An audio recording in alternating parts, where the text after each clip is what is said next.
Good day everyone, Happy New Year, welcome to my channel. And then in this tutorial video guys, we will create print 1 to 15 in C++.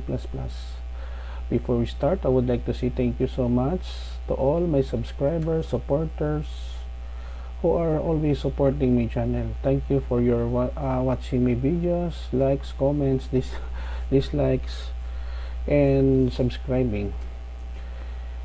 If you like this video, please hit the like button. Don't forget to share, and please support my channel guys by clicking the subscribe button. So let's get started.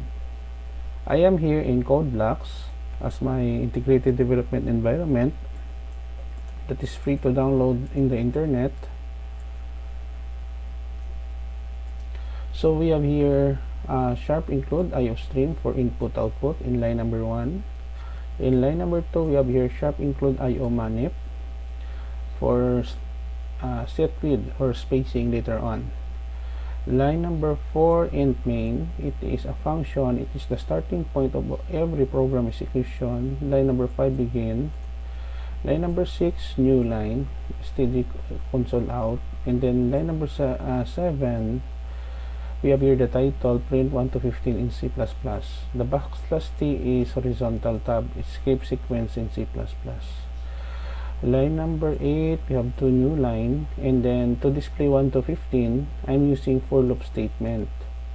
In line number 9, for int a, initial value, we have 1. Conditional statement a, less than or equal to 15. And then third section is a++ or increment by 1. So if we evaluate this expression, a has a lesser value because it is started with 1, and then we display set width is set w4 and set w4 for display or spacing.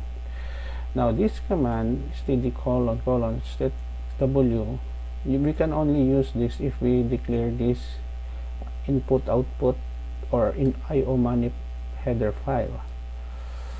And then we close, and then new line, and then we close our main function. I will put a link in the description below where you can download the complete source code of our tutorial video. Let us go build and run. Okay, it is running already. Print 1 to 15 in C++, so we can have series of values 1 2 3 4 5 6 7 8 9 10 11 12 13 and 14 and 15.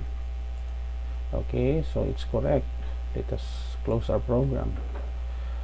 So this is the end of our tutorial video. If you have some questions on how the code works, please drop me a comment, so that I can answer it immediately.